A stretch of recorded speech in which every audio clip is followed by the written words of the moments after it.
Ren y Stimpy es una de las caricaturas más alabadas de la cadena de Nickelodeon. Este show fue creado por el animador canadiense John Kricfalusi, también conocido como John Kay. Esta es una serie que se considera incluso de culto por ser algo que fue en su momento bastante innovador en lo que era Nickelodeon en ese entonces. John Kay ofrecía un material distinto, divertido, que rayaba ya las paredes del humor adulto. Si bien era una caricatura que estaba hecha para niños, la verdad es que muchas de las imágenes y la animación que se utilizaba era bastante grotesca, fuerte, fuera de lugar, incómoda, que le dio a John Kay, un creador que en ese entonces trabajaba de manera independiente, la oportunidad de estar en la cadena Nickelodeon. Fue en los años 90 donde comenzó a producir para esta compañía con el show de Ren y Stimpy y también a producir sus propios cómics. En un total de 52 episodios al aire, esta serie fue cancelada y muchas personas saben el por qué. De hecho, diría que esta es una de las series de Nickelodeon que muchos concordamos que efectivamente no debería estar en Nickelodeon, o como que no era tan apropiado para niños. De hecho, en algún momento se hizo la versión para adultos, que era Ren y Stimpy Adult Party, que se comenzó a transmitir también por MTV. Y yo recuerdo que cuando noté que había una versión para adultos, no capté que la versión original era para niños, porque en su momento a mí realmente no me tocó como el estreno o algo así, pero sí llegué a ver retransmisiones en Nickelodeon y por alguna razón siempre me pareció extraño que eso estuviera ahí. Sin embargo, creo que lo que más se habla acerca de esta serie es acerca de cómo se alejó una serie como esta de Nickelodeon del tema de la censura y el tema de las diferencias creativas que puede tener un estudio con un animador. Pero si bien una de las razones principales por las cuales esta serie salió del aire, por el hecho de, como mencioné, imágenes muy grotescas, asquerosas, que incitaban a la mugre,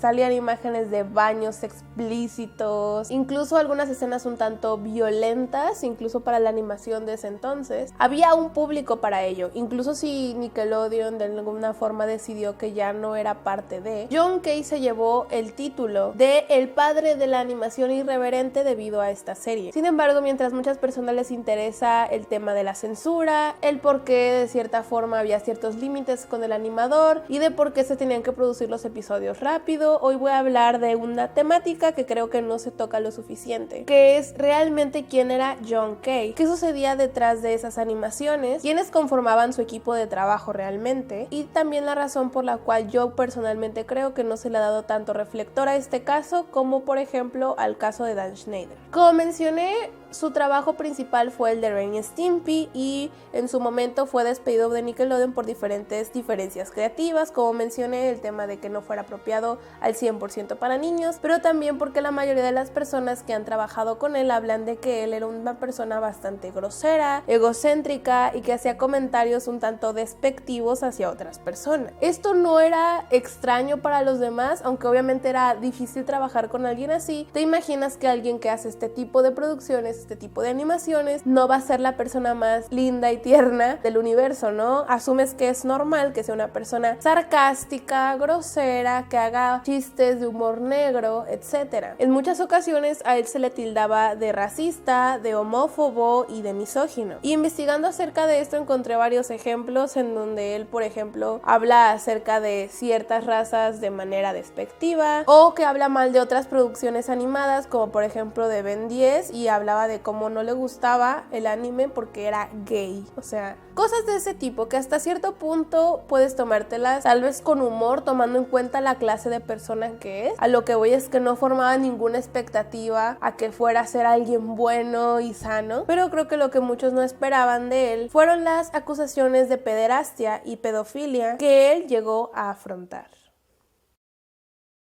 En los años 90 había muchas personas que admiraban el trabajo de muchas personas que creaban animaciones para Nickelodeon. Entre ellas varias personas jóvenes que en ese entonces, cuando no había la facilidad de tener redes sociales, tenían que optar por mandar cartas escritas para hablar con sus animadores favoritos o incluso mostrarles sus trabajos. Este no era la excepción con John Kay, debido a que recibía muchísimas cartas de este tipo, tanto buscando trabajo como simplemente hablándole de lo mucho que admiraban su trabajo. Debido a esto, él comenzó a tener una conexión conexión un tanto peculiar con algunas de las chicas con las cuales interactuaba. Algunas personas dicen que su arte hablaba por sí mismo en el aspecto de que muchas veces dibujaba chicas que eran menores de edad, e incluso en una entrevista se le puede ver diciendo lo siguiente.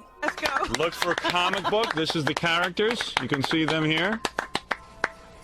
One of them's a hot chick with big cans and nice legs. Who drew that? You? She's underage, too. Yeah, very nice. De cierta forma, esta era un tipo de rumor que muchas personas conocían. Les digo, es algo bastante conocido a lo que pasaba con Dan Schneider, en donde muchas personas hablan de algo, tienen como un tipo secreto, pero que la mayoría conoce. El año pasado, BuzzFeed News sacó una nota en donde hablaba con algunas de las supuestas víctimas de esta persona. Además de que hablaba con algunas personas que trabajaban en Nickelodeon en ese entonces, que relataban algunas de estas cosas y cuyas historias realmente concordaban. Una de las declaraciones más fuertes que encontré en toda esta investigación y que pude notar que era algo que se hablaba desde hace muchísimo tiempo antes de que esta nota saliera, pero obviamente no se tomaba muy en cuenta o no se pensaba que fuera algo extraño, era el hecho de que él en algún momento con sus trabajadores, con las personas que colaboraban en las producciones, les llegaba a enseñar fotografías de chicas menores de edad. Esto ocurriría de los años 90 a los 2000, en donde él tomaba fotografías de niñas menores desnudas, bañándose o en posiciones comprometedoras, y le preguntaba a sus asistentes o a las personas que trabajaban con él qué pensaban de ello. Por supuesto, como mencioné, al ser una persona que se dedica a esto y que tenía un sentido de humor tan oscuro y tan puerco de cierta forma, podrías pensar que estaba bromeando. De hecho, creo que la mayoría de las personas a las que entrevistaron hablaban de cómo se le hacía extraño que esto estuviera sucediendo, pero que él en general era una persona extraña, que él en general le gustaba ser asqueroso, el darle asco a las personas, le gustaba choquear a las personas con las cosas que hacía o que decía, y que esto, aunque era malo y que ellos sabían que estaba mal, no podía ser discutido porque él al final de cuentas era el animador principal de esa producción. Sin embargo, aunque ellos no hablaron en su momento, algunas de las chicas que han hablado acerca de los comportamientos inapropiados que tuvo John Kay con ellas que eran menores de edad fueron dos y han dicho distintas cosas que se correlacionan de manera muy interesante. La primera chica es Robin Bird, quien comenzó a tener interacción con John Kay cuando ella apenas tenía 13 años de edad. En 1994 ella le había enviado una carta a John Kay, de nuevo comunicándose con él, diciéndole que admiraba su trabajo y también mostrándole algunos de sus dibujos. En ese entonces John tenía 39 años de edad. Como ella era muy pequeña, John Kay básicamente le ayudó a abrirse una cuenta de AOL, que era en ese entonces como un Messenger, y se mensajeaban por esa vía electrónica, donde comenzó a hablar con ella animándola para que se hiciera animadora, ya que le decía que tenía un gran potencial y que podía ser una gran artista. Su amistad fue creciendo bastante desde el momento en el que comenzaron a platicar, debido a que obviamente esta chica, además que lo admiraba,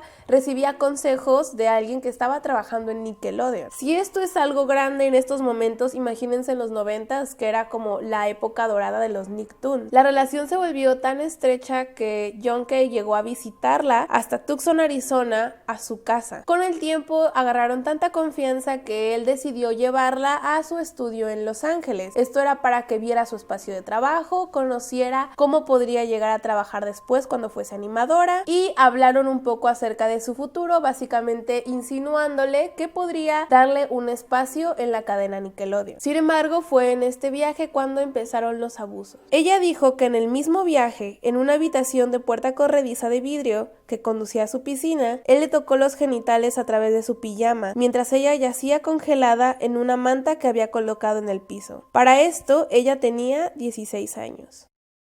Fue en el verano de 1997 cuando ya comenzaron a tener una relación. Para esto ella tenía 16 años y hubo una segunda ocasión donde la llevó a Los Ángeles, y fue ahí cuando ya comenzó a tener una pasantía en Spunko, que era el estudio de este señor John, y básicamente tenían una relación de novios hasta la edad de 17 años, cuando ella finalmente, supongo que formalizó y se fue a vivir con él. Esto, aunque suene como algo muy loco y muy extraño, ni siquiera puede ser negado por el mismo John Kay, debido a que se encontró una cita en su libro Pequeños monos enfermos, que es la historia no autorizada de Ren y Stimpy, un pasaje donde dice, y cito, que Byrd era una chica con la que había estado saliendo desde que ella tenía 15 años. Cabe resaltar que varias personas en esta producción sabían que ella era menor de edad y sabían que era su novia. Ok, yo no entiendo por qué. Entiendo que las chicas en el momento, cuando tienen 15 años, 16 años, no se den cuenta que lo que está sucediendo no es una relación, sino un abuso, porque es un señor de más de 40 años. Pero no entiendo cómo otras personas que trabajan en el mismo estudio pueden salir en el 2018 y decir, ah sí, todos sabíamos y no dijimos nada, y aparentar que no son cómplices, cuando obviamente lo son. Varias de las personas a las que entrevistaron en esta nota hablaban de cómo ellos notaban inapropiada la relación, pero que nunca vieron la oportunidad de decir nada al respecto, que nunca pensaron que fuera ni siquiera algo serio, porque obviamente era una niña, y que no tenían idea de la gravedad del asunto, sino hasta que escaló a más. Cuando se tratan este tipo de casos, creo que la gente siempre dice, ¿y dónde estaban los papás? Pero tienes que pensar el tema de que los papás estaban apoyando el sueño de su hija. Si lo piensas, no es algo de todos los días que un productor o un animador o alguien que tenga que ver con la industria, supongo, de Hollywood, te diga, ven, tienes talento, yo te hago una estrella. Me imagino que para los papás de esta chica hubiera sido peor truncarle los sueños, o lo que ellos pensaban era truncarle los sueños. Realmente en este tipo de casos no puedes culpar a nadie más que al abusador. Ella dijo lo siguiente: cuando yo tenía 16 años estaba saliendo con él y pensaba que el mundo estaba en contra de nosotros. No debería estar mal que él salga conmigo. Somos muy geniales y rebeldes porque estamos rompiendo las reglas de la sociedad. Que es una de las cosas que más he visto que usan este tipo de depredadores. Cuando he visto entrevistas o noticias acerca de este tipo de cosas, siempre pues he visto que las chicas hablan de cómo les suelen lavar el cerebro con el tema de, oh, la sociedad nos impone tal cosa, pero tú eres muy madura y ve, nos podemos amar y la edad solo es un número y todos los demás no tienen idea de lo que hablan porque no conocen el amor. Y las chicas obviamente caen porque es una persona que admiras, es una persona mayor, es una persona que incluso puede ser que hasta le tengas miedo, y estás en una situación en donde tu carrera está comprometida. Es muchísimo más difícil. Cuando esto se volvió un poco más turbio fue entre 1998 y el año 2000, cuando uno de sus trabajadores habló de que en alguna ocasión fue a una fiesta en casa de John Kay y que esta chica, que todavía era menor para estar tomando alcohol, tenía menos de 20 años en ese entonces, estaba muy alcoholizada, estaba básicamente inconsciente. Craig Falusi le habló y le mostró unas Polaroids y le comenzó a mostrar fotografías de ella dándole sexo oral a él y preguntándole qué opinaba. Fue en el 2008 que dejó de tener algún tipo de conexión con él. Más adelante hablaré del por qué exactamente, pero fue más o menos en este tiempo que ella se volvió a contactar con una chica que había conocido por internet, precisamente por John Kay, que se llamaba Katie Rice. Katie Rice y ellas ya habían sido presentadas de cierta forma por este servicio de mensajería que se llamaba AOL, y sin saberlo las dos se volvieron las chicas que al día de hoy han hablado acerca de cómo él estaba teniendo ciertos comportamientos inapropiados con ella. Mientras tanto, su novia de 16 años tiempo después afirmó que incluso a la edad de 18 años John Kay estaba como muy obsesionado con el tema de tener un niño y básicamente la embarazó en ese momento, pero que con el tiempo comenzaron a hablar de que no era el mejor momento para tenerlo y la hizo tener un aborto clandestino, que obviamente esto es peligroso ahora, en los 90 era muchísimo más peligroso y que no había sido una experiencia para nada segura para sí. Fue alrededor de estos años que John Kay también comenzó a hablar de manera más continua con Katie Rice, quien en este momento se encontraba en una situación vulnerable. This is Katie Rice. She is one of the young artists I was telling you about who sought me out because she grew up watching Ren and Stimpy, right? Mm-hmm.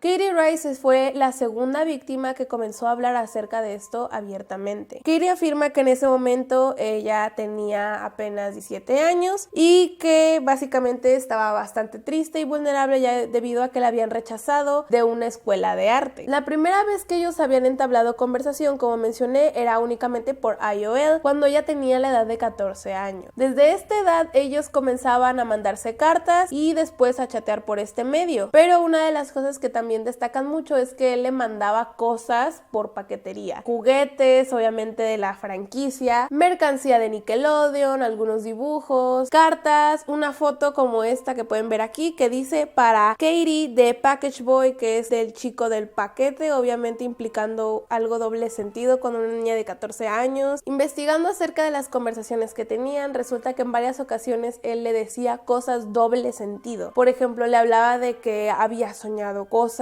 con ella, cosas como... le preguntaba cosas como si alguna vez te he dado cosquillas, me gustaría apretarte, cosas incómodas para una niña, pero que no necesariamente fueran explícitas sexualmente. Katie Rice habla de una entrada que ella tenía en su diario, como en una hoja de en ese entonces que escribió textualmente: creo que este hombre de 40 años me está coqueteando. Esto fue en diciembre de 1995 hasta marzo de 1996, cuando conversó con una amiga acerca de ello. Pues las dos tenían 14 años, no lo vieron como algo extraño, pero las dos pensaban que no había nada necesariamente raro en ello. Katie Rice incluso escribió en ese momento: pero él nunca es un pervertido, es muy amable y me da muchos consejos para dibujar. Fue el 19 de octubre del 2004 cuando Rice trabajaba en ese entonces con Disney. John Kay, de ahora 49 años, le mandó un correo electrónico básicamente diciéndole que desde que ella tenía 15 años él sentía atracción por ella y que se sentía muy celoso de un chico que a ella le gustaba en ese entonces, que va en la misma prepa que ella, y al final básicamente le hizo una propuesta de que estuvieron juntos, diciéndole: te adoraría y sería tu mejor compañero y amigo y todo lo bueno que se pueda hacer. Sin embargo, Katie Rice habla de cómo el acoso realmente se puso bastante más fuerte, porque entonces eran como indirectas, más explícito cuando estaban trabajando para un video musical de Weird Al Yankovic, para el cual el animador trabajó. En un correo, Katie le dijo a la anterior víctima, Beard, le dijo en un correo que John Kay estaba haciendo cosas muy extrañas, como que por ejemplo en ocasiones tenía que ir a su casa y cuando llegaba resultaba que él estaba completamente desnudo en la sala, y que en alguna ocasión escuchó decirle a un amigo suyo que algún día la iba a violar. John Kay en ese momento lo que hizo fue decirle que eso había sido una broma, ¿no? Que así es su humor, que así se lleva él y que no era para tanto. Sin embargo, la razón por la cual Katie Rice en ese momento se alejó por completo fueron por esos dos incidentes. El primero, el tema de que escuchó esa cosa de la violación, y en segunda por otro incidente que sucedió un poco de tiempo después. Mientras estaban trabajando, Rice tuvo acceso a la computadora de John Kay y ella afirma que encontró imágenes de chicas que no reconoció desnudas, y recordó una foto en particular con una chica desnuda que parecía tener alrededor de 10 años, acostada de espaldas con las piernas abiertas y una expresión en su rostro que Rice describió como temerosa. Otra exnovia de John Kay, que se ha permanecido de manera anónima, dice que ella también llegó a ver imágenes de niñas prepuber de entre 12 y 14 años en la computadora de John Kay en alrededor del 2007 en posiciones un tanto comprometedoras. Katie Rice dijo, y cito: sé que mucha gente prefiere separar el arte del artista, y lo entiendo. Me encanta Rosemary's Baby, pero vería otra película que hizo, refiriéndose a Roman Polanski, sabiendo lo que sé ahora. Y otra de sus víctimas dijo: arruinó una buena parte de mi infancia y mi edad adulta temprana. Me obligó a cambiar de carrera, dejando atrás mi vida 10 años o más. Es un abusador en la forma que te llevará a una relación con él y luego te dirá quién ser y qué quiere de ti. Y todo mundo debería saberlo. Katie Rice dijo en su última declaración: me convertí en una mejor artista al trabajar para él, pero no estoy agradecida por ello. Desearía no haberlo hecho. Ojalá fuera una peor artista ahora y no tendría que lidiar con todo esto. Como mencioné, creo que una de las razones por las cuales no se habla tanto de él a comparación de Dan Schneider, como mencionamos ahorita, Roman Polanski, otros productores que han sido denunciados últimamente, es más que nada por el hecho de que se cree que, bueno, es que es humor, pero es de... una cosa es que bromees de eso en una caricatura, ¿va? O sea, podemos estar aquí discutiendo todo lo que quieras, películas acerca de qué tan bueno o moral es jugar o bromear de la pedofilia en cosas ficticias. Pero hasta eso te puedo decir, bueno, es desagradable, es incómodo o es ofensivo, pero no es ilegal. El hecho de que quieras justificar algo ilegal que estás haciendo con es humor no cabe en la ley. O sea, es muy distinto un dibujo, una producción, una animación, una canción, etcétera, o una película, algo que es ficción, que puede ser de gustos distintos, de diferentes perspectivas, que a mí me gusta mucho un humor muy ácido o muy negro, pero no voy a tratar a alguien así en la vida real, especialmente considerando todas las pruebas que hay en contra de él. Para esto, ¿qué declaraciones dio él a su favor? ¿Qué se resolvió de todo esto? Cartoon Network básicamente dijo que no sabía. Cartoon Network siendo una de las compañías que son dueñas de Adult Swim o eran dueñas de Adult Swim, no sé si ya se separaron, en donde también transmitían Ren y Stimpy Adult Party. Bueno, Cartoon Network dijo que no sabía nada acerca de estas acusaciones y Nickelodeon no dijo nada acerca de esto, simplemente quitaron su foto de la pared de creadores reconocidos que tienen en sus oficinas. Cabe destacar que también quitaron la foto de Dan Schneider, lo cual también es interesante. O sea, las únicas dos personas que han quitado es a él, a John Kay y a Dan Schneider, pero Dan Schneider, que yo sepa, no se le ha, digamos, confirmado nada. Entonces siento que es de cierta forma una confirmación de parte de Nickelodeon realmente. Craig Falusi básicamente dio una disculpa en redes sociales, las cuales se las voy a estar poniendo para que la puedan ver. Él publicó esto en sus redes, en Facebook sigue ahí la publicación por si la quieren ver, y es básicamente algunas hojas con ilustraciones hablando de los buenos tiempos que tuvo con estas chicas, reconociendo su trabajo y disculpándose por cualquier tipo de malentendido o chiste fuera de lugar,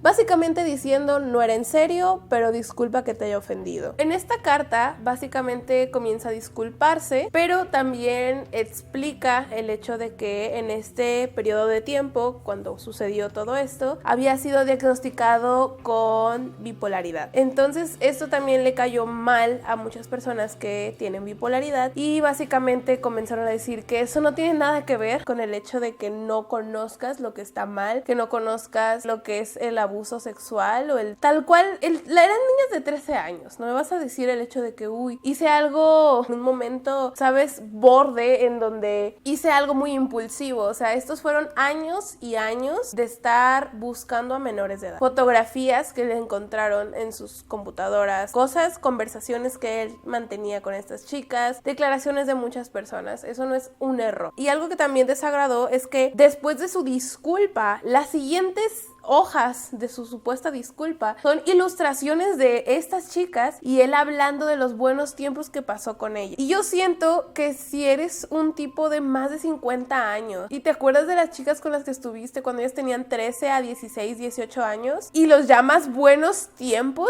no creo que tu disculpa sea sincera, porque me estás diciendo que no has entendido que esos no fueron buenos tiempos, no había nada bueno en lo que estabas haciendo. Como mencioné, esta es una carta que dejó a muchas personas muy incómodas por el tema de que además estaba usando las ilustraciones de estas chicas cuando obviamente ellas ya no tienen nada que ver con él ni quieren saber de él, y aún así las puso ahí. Puso incluso una foto de él con la chica cuando es obviamente menor de edad, como abrazados. La verdad es que fue una cosa muy asquerosa de ver, que el tipo incluso las mostrara como si no hubiera pasado nada realmente grave ahí. Las chicas ya no han comentado nada más acerca de esto y él tampoco, pero sí me sorprendió ver, al menos en el post de Facebook, que había algunas personas como diciendo, un error humano y no sé qué, y es como, ¿qué? Personas hablando como que te perdonamos, no es tu culpa. Había un comentario que decía algo así como de que sabemos que es muy difícil lidiar con algunas relaciones a tu edad, y una chica, Katie, le comentó de que él no estaba sufriendo por sus relaciones, era un depredador, y eso es algo que muchas personas no toman en cuenta, ¿no? El hecho de que muchas personas que están dentro de la industria aprovechan el poder que tienen en general, pero el problema es cuando, por ejemplo, con la animación, aunque sea una caricatura como Ren y Stimpy, vas a traer niños. Y estaba escuchando incluso una entrevista que le hicieron a una de las víctimas y que hablaba de que esto no es un problema únicamente de Hollywood, sino de animadores, y que muchos de ahí sabían lo que estaba pasando y que muchos de ahí no decían nada porque eran igual, que les gustaban las niñas pequeñas. Y creo que cuando ves, por ejemplo, anime, que yo en su momento momento era muy fan del anime, nunca vi extraño el hecho de que haya niñas, pero que los animadores se excusaran con, oh, es que es un demonio y tiene más de 1500 años, solamente parece de 8 años. Y es una niña, no me vengas con que parece de 8 años. Cuando habla, actúa, tiene la estructura física y tamaño de una niña de 8 años, no me vas a decir que estás pensando en su edad de 1500 años ficticios cuando estás fantaseando con ella. Y muchas veces esto es muy, supongo que normalizado por el hecho de que piensas que no va más allá de la acción. Y como mencioné anteriormente, me gusta el humor feo y me gusta el humor oscuro y ácido, pero entiendo que hay una línea que separa el humor, lo ficticio y lo que dices con algunas personas que no son menores de edad a lo que dices con un menor de edad, porque no sabes, incluso si estás bromeando, si justamente eres la persona más pura y buena del mundo y estás diciendo algo que se malentiende y el menor de edad lo entiende y tú no, de otra forma, tú tienes que tener mucho cuidado con ese tipo de cosas. Sin embargo, este no es el caso y no es la primera vez que alguien que se dedica a la animación tiene algo que ver con algo que muestra de cierta forma en sus animaciones o en creaciones en la vida real, como vimos anteriormente en un video que hice acerca de programas para niños en donde había otras personas acusadas de lo mismo, del tema de la pedofilia, como esta chica que hizo una serie que se llamaba 12 Forever, que estaba en Netflix y que resultó que efectivamente le gustaban los chicos prepuber y que lo ponía en su Tumblr abiertamente. Creo que sí puedes separar el arte del artista, pero no por eso significa que vas a ignorar quién está haciendo esas cosas. Yo puedo admirar algo de una persona y no necesariamente justificarla. Y creo que el problema yace con que muchas de las personas que son fans de Ren y Stimpy tienen el mismo tipo de humor o el mismo tipo de actitud como edgy, mala onda, de que me gusta bromear con esto, que tal vez no le van a tomar la misma seriedad al asunto que alguien que probablemente ve esta serie y le da asco por completo. Como alguien que llegó a ver la serie, les digo, yo nunca lo vi como algo para adultos, porque lo pasaban en Nickelodeon, así que yo no sabía que había una versión para adultos. Yo pensé que esa era la versión más fuerte y que no había nada peor. Yo crecí viendo incluso Padre de Familia y La Casa de los Dibujos cuando era muy pequeña. Y cosas, por ejemplo, en La Casa de los Dibujos que eran muchísimo más asquerosas y explícitas. Pero la diferencia es que yo estaba haciendo mal en ver eso y probablemente, y yo por eso lo veía como que a escondidas, yo sabía que estaba mal, pero es muy distinto eso a algo que se vende para niños, como por ejemplo con lo que está pasando aquí en YouTube con Elsagate o con diferentes videos para niños que tienen miniaturas de este tipo donde claramente implican algo. Todo ese tipo de cosas los niños lo consumen y lo normalizan en algún momento, y como podemos ver, aunque puedes separar algunas veces el arte del artista, muchas otras veces no. Espero que les haya gustado este video, que me hagan saber qué opinan acerca de este tema en la parte de acá abajo. He aquí mis redes sociales, se las comparto por si alguno me quiere seguir en todas ellas, deberían, porque pues publico contenido bastante seguido en todas ellas. Igualmente estoy intentando ser más activa en mi página de Facebook cada vez que haya algún tipo de noticia o cosa relacionada con el tema de la pedofilia o de abuso en Hollywood, en programas como este, en escándalos de animación, etcétera. Lo voy a publicar ahí también. Si les gustó, por favor denle like y suscríbanse para ver más videos como este. Eso sería todo por el video de hoy y adiós.